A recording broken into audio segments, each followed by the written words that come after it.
स्वागत है आपका मेरे YouTube चैनल शिबूज वर्ल्ड पे। होप आप सब अच्छे होंगे। तो अगर आप मेरे चैनल पे नए हैं तो मैं आपको बता दूं, मैं फूड और ट्रैवल से रिलेटेड वीडियोस बनाती हूँ।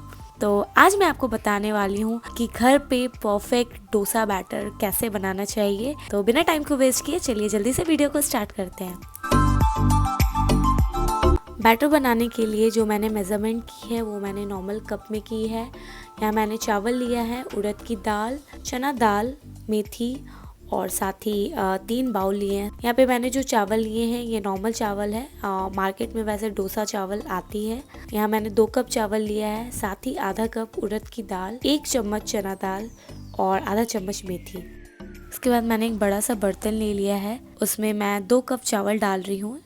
चावल को अच्छे से मैंने वॉश कर लिया है। वॉश करने के बाद मैंने इसमें पानी डालकर और इसे ढक के रख दिया है। अब दूसरे बर्तन में उड़द की दाल डालेंगे और इसे भी एक प्लेट से ढक के रख दें। और तीसरे बर्तन में हम 2 चम्मच चना दाल डालेंगे और साथ ही 1 चम्मच मेथी। इसे भी मैंने अच्छे से धो लिया है।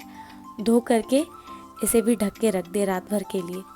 मैंने रात भर के लिए फूलने के लिए रख दिया था। इन सबको आप रखें दिन में तो 6 से 7 घंटे ज़रूर रखें। देख लीजिए रात भर के बाद हमारी जो दाल है, मेथी है, बिल्कुल सॉफ्ट हो चुकी है और इधर हमारी उड़द दाल भी बिल्कुल सॉफ्ट हो चुकी है अच्छे से।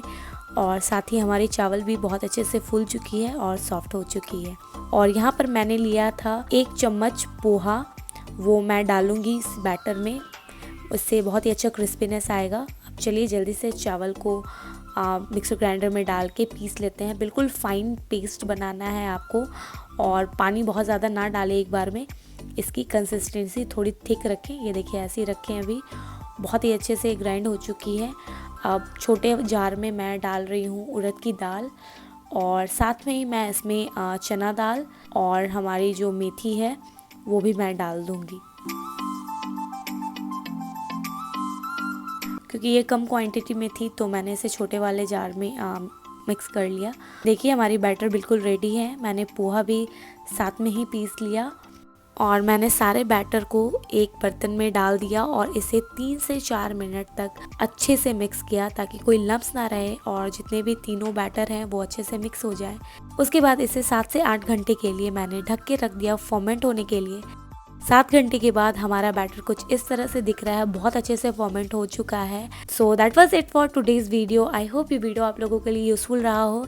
So let me know in the comment section and thank you so much for watching.